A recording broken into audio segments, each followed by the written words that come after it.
As you just heard, race is at the forefront of this case, and the racial makeup of the jury is generating a lot of conversation. So I'm going to bring in attorney Neama Rahmani. Thank you so much for joining us. So let's talk about that. The jury, nearly all white, with just one black juror. So how big of a role do you expect that to play in this case?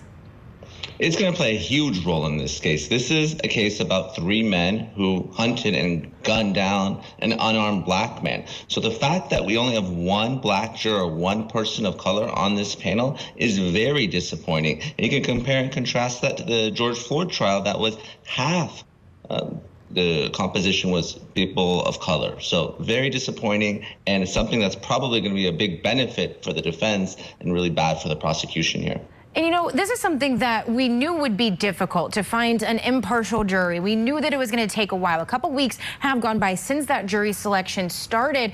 But what was interesting to me in this situation, the judge said the defense appeared to be discriminatory when selecting jurors. So, you know, I think in my mind, just not necessarily being in the interwoven parts of this case is, okay, so doesn't that mean we start from square one? What options did he have in letting this case continue?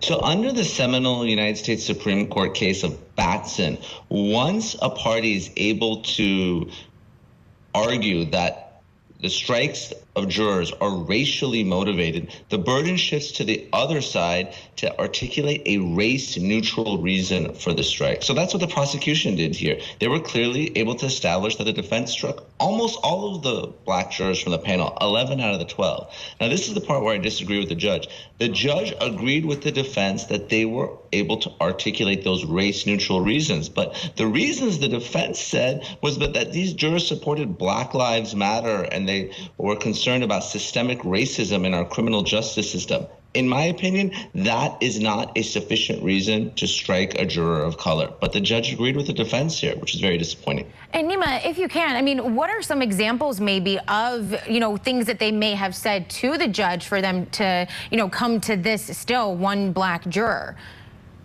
You know, so some of the things that the jurors who were struck, those 11, said that they supported the Black Lives Matter movement, that they were concerned that, you know, law enforcement treat people of color differently, that in our criminal justice system, sometimes black folks don't get a fair shake. I mean, these reasons apparently to the judge were race neutral. And again, that's where the criticism lies. Yeah. A lot of attorneys, a lot of judges around the country don't think that those were race neutral reasons. All right, Neama Rahmani, thank you so much for your time. And for continuing coverage, you can watch the trial on our sister network, Court TV.